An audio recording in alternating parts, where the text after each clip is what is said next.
Hello student, class 11th का mathematics का common annual school examination का क्वेश्चन पेपर है 22-23 सेशन का।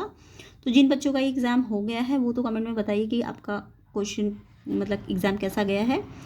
इसके अलावा जिनका एग्ज़ाम अभी नहीं हुआ है, जिनका होने वाला है, तो वो तो प्लीज़ इस क्वेश्चन पेपर को भी देखिए। अभी तो इसका डिस्कशन करेंगे क्वेश्चन पेपर का, उसके बाद थोड़ी देर में आपको इसका सोल्यूशन भी, डिटेल सोल्यूशन भी मिल जाएगा। इसके अलावा जिनका एग्ज़ाम हो गया वो भी इसका सोल्यूशन देख लेना, ताकि आपको आपका पता चल जाएगा कि आपने कितने ठीक किया।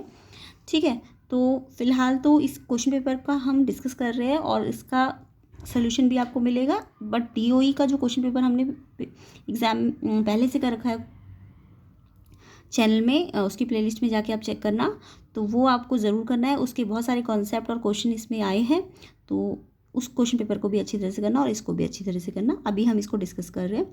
तो देखिए, इसमें आपका ये तो इंस्ट्रक्शन पार्ट है, इसका सेक्शन ये देखते हैं। तो सेक्शन ए के अंदर आपके सबसे पहला क्वेश्चन तो ट्रिग्नोमेट्री में से आया हुआ है।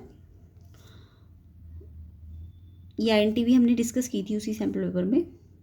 तो ये सेकंड क्वेश्चन आया हुआ है। यहाँ पे आपको सिग्नम फंक्शन का डोमेन पूछा है। डोमेन सिग्नम फंक्शन का देखो, सिर्फ ज़ीरो नहीं होगा क्योंकि नीचे ज़ीरो नहीं होना चाहिए, है ना। रियल होगा बट ज़ीरो माइनस कर देना था। और अगर रेंज पूछते तो 1 - 1 होती है।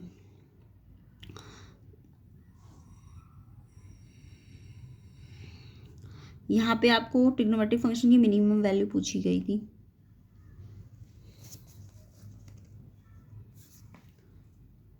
यहाँ ये क्वेश्चन मैंने आपको कराया हुआ था ए क्रॉस बी के number of element. A cross B में जब भी नंबर ऑफ एलिमेंट पूछते हैं तो इस ए के अंदर 2 एलिमेंट है और बी के अंदर 3 एलिमेंट है, तो मल्टीप्लाई करके आ जाएगा ए क्रॉस बी का नंबर ऑफ एलिमेंट। तो 6 आना था इसका आंसर।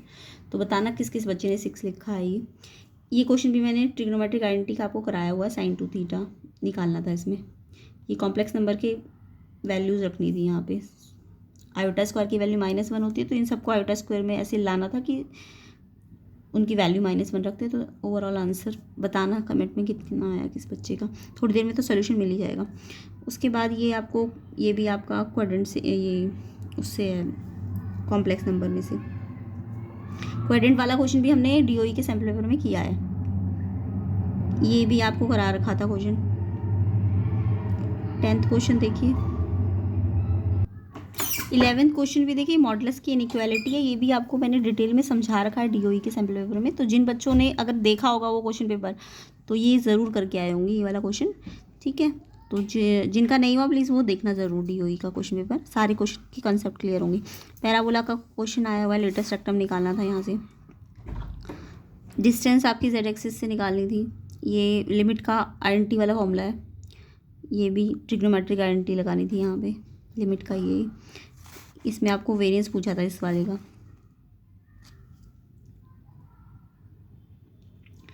इसके बाद ए एंड बी म्यूचुअली एक्सक्लूसिव और एग्जॉस्टिव इवेंट है। तो एक्सक्लूसिव का मतलब इंटरसेक्शन 0 होता है और एग्जॉस्टिव का मतलब जो सम होगा ए और बी का वो सैम्पल स्पेस होता है, तो यानी कि प्रोबेबिलिटी 1 हो जाएगी सम, प्रोबेबिलिटी का सम।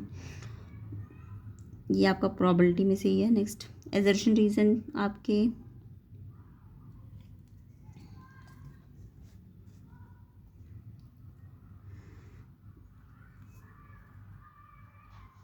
ये एजर्शन रीजन आए हुए, ये लिमिट में से आया हुआ एजर्शन रीजन। सेक्शन बी देखते हैं। सेक्शन बी के अंदर पहला क्वेश्चन तो ट्रिग्नोमेट्री से है। उसके बाद ये तो आपका एनसीईआरटी का ही क्वेश्चन आया हुआ है, मिसलेनियस में था कॉम्प्लेक्स नंबर में। देन ये भी आपका एनसीईआरटी का ही क्वेश्चन है। यहाँ पे सॉल्व करेंगे तो शायद आयोटा एम की वैल्यू 4 आएगी, मिनिमम लीस्ट पूछिए ना, 4 आएगी इसकी। ये भी क्वेश्चन एनसीईआरटी में से ही आया हुआ है आपका।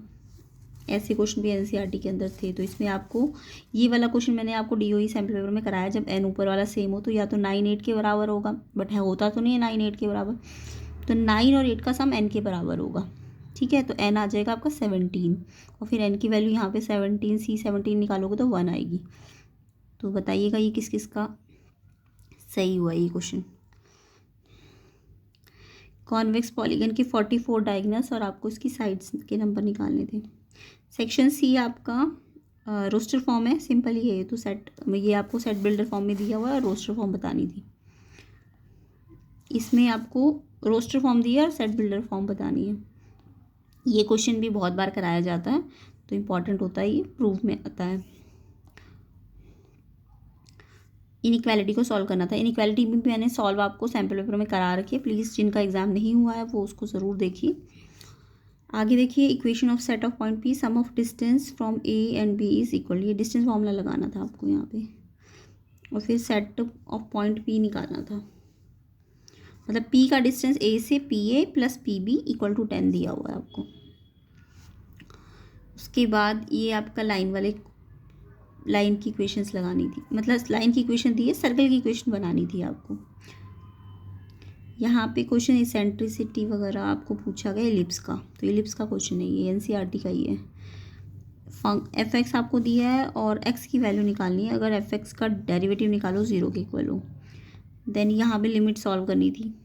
तो क्वेश्चन तो अच्छे ही आए हुए हैं, बट थोड़ा सा आप 2-3 क्वेश्चन पेपर टेस्ट पेपर करके जाना, जिसमें से डीओई वाला तो इम्पॉर्टेंट है ही, 1-2 और कर लेना जिनके एग्ज़ाम नहीं हुए। जिनका हो गया है वो प्लीज़ बताइए कैसा गया आपका एग्ज़ाम।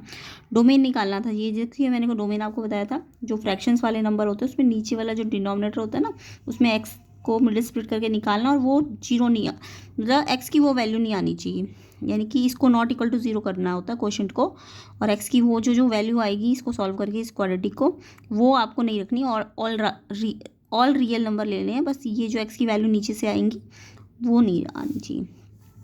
ये रूट के लिए आपको डोमेन के कंडीशंस लगाने थे, साथ में मॉड्यूलस के लिए भी।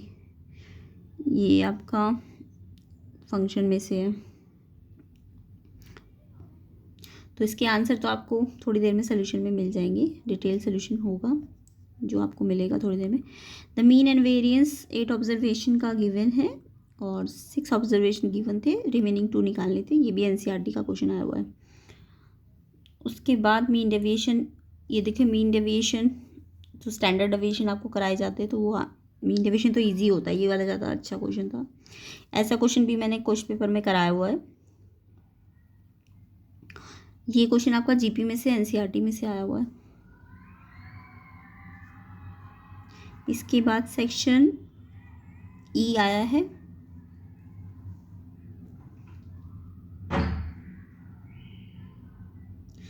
तो ये आपका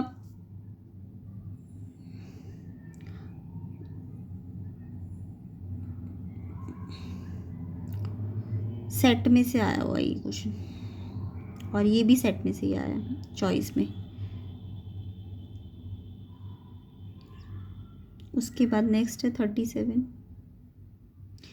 ये आपका एसी का स्लोप पूछा था, तो एसी का स्लोप मतलब लाइन में आप स्लोप निकालते हैं ना, उस तरीके से निकालना था।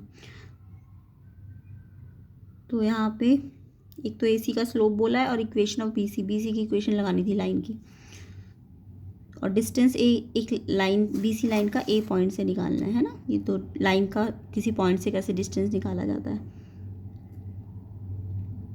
इसके बाद ये 38 क्वेश्चन आया हुआ है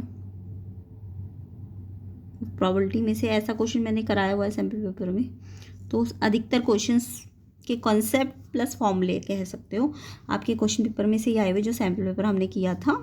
तो जिन्होंने किया होगा उनका तो ठीक ही गया होगा। बाकी बताओ कमेंट में कैसा गया है आपका। तो ये क्वेश्चन पेपर यहाँ पे ख़त्म होता है। तो जिनका एग्ज़ाम नहीं हुआ है वो उसकी भी प्रैक्टिस कर लेना, और जो सैम्पल पेपर किया है हमने उसकी भी प्रैक्टिस कर लेना, ताकि आपके सारे कॉन्सेप्ट क्लियर हो जाए। तो थोड़ी देर में नेक्स्ट पार्ट में इसके वीडियो के आपको इसका डिटेल सोल्यूशन मिलेगा।